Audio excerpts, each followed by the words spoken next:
चुनाव तो लड़ेंगे गुरु, पैसा भी है और चुनाव भी आ रहा है। ये बात एक बार अवध ओझा ने कही थी और उनका ये बयान सोशल मीडिया पर कई रील्स में दिखा भी था। लेकिन आजकल वो बयानों से नहीं बल्कि कुछ तस्वीरों की वजह से सुर्खियों में है। तस्वीर दो नेताओं के साथ है। पहली उत्तर प्रदेश के डिप्टी सीएम केशव प्रसाद मौर्य के साथ और दूसरी तस्वीर राज्यसभा सांसद दिनेश शर्मा के साथ। इस तस्वीर के बाद खूब बात हुई कि अवध ओझा कैसरगंज से चुनाव लड़ेंगे और बृजभूषण शरण सिंह का टिकट कट जाएगा। अवध ओझा रहने वाले भी गोंडा के हैं तो इस पूरे इलाके को समझते भी बड़े अच्छे से। अब हुआ क्या कि बीजेपी ने 51 सीटों पर प्रत्याशियों के नामों का ऐलान कर दिया, लेकिन उसमें बृजभूषण शरण सिंह का नाम नहीं था। लगा कि गुरु पक्का टिकट कटने वाला है। तो फिर जब योगी आदित्यनाथ जी कैसरगंज में सौगातें बांटने के लिए पहुंचे थे तो वहां भी बृजभूषण शरण सिंह मंच से गायब थे।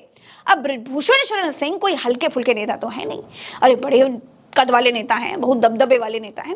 इसीलिए अवध ओझा का नाम और भी तेज हो गया। लेकिन ऐसा नहीं है दोस्तों कि उनका नाम सिर्फ एक ही सीट से चल रहा है, बल्कि अब तो दूसरी सीट से भी उनका नाम चल पड़ा है और वो सीट है प्रयागराज यानी इलाहाबाद। अब आप सोच रहे होंगे कि इलाहाबाद क्यों? इलाहाबाद इसलिए क्योंकि इलाहाबाद स्टूडेंट हब है और अवध ओझा स्टूडेंट्स के बीच बहुत पॉपुलर है। पढ़ने लिखने वाले लड़के उनको जानते हैं। दूसरा रीजन क्या है? दूसरा रीजन यह है कि प्रयागराज वो सीट है जहां से बीजेपी ब्राह्मण प्रत्याशी लड़ाने के मूड में है।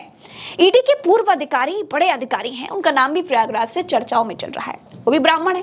और प्रयागराज की जो मौजूदा सांसद है रीता बहुगुणा जोशी, वो भी ब्राह्मण है। अब ऐसे में अवध ओझा का नाम इस सीट में भी बहुत तेज चल रहा है। अब देखिए, अवध ओझा नेता तो बनना चाहते हैं, चुनाव भी लड़ना चाहते हैं, लेकिन पार्टी और सीट अभी तय नहीं है। बीजेपी में बड़े नेताओं से मुलाकात कर ही चुके हैं। खबर यह भी है कि दिल्ली में भी एक बड़े नेता से मिलकर आए हैं।